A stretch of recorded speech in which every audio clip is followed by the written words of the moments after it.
Twerk that bitch out.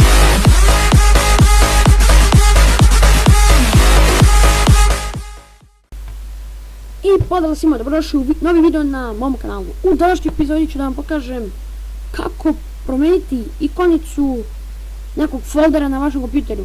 Prije svega što morate da uradite jeste da odete na ovaj ovdje sajt iconarchive.com. Ovaj sajt će biti u deskripciji, tako da možete tu da odete i onda ovdje samo napišete koju program hoćete, znači ne koju program hoćete nego koju ikonicu hoćete, kako da izgleda i to. Ja sam već izabrao ovu ikonicu, kada izaberete kliknite ovo iko. Onda kada kliknete to iko, skinut će vam se ikonica, evo ja sam skinuo.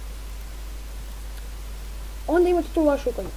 Onda odete na taj folder koji hoćete promijeniti ikonicu, idete properties i idete customize. Idete change icon, pa idete ovo browse.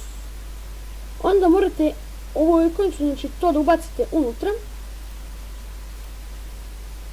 I kada ste ubacili, idete ovo idete OK, apply, OK. I promijenila se ikonica. Ako se svidio video, nemoj zaboraviti da bacite neki like, komentar, subscribe i share. Mnogo tražno, ali da? Ali dobro, to je bilo to, vidimo se u nekom sljedećem klipu. Ćao! Da, ćao!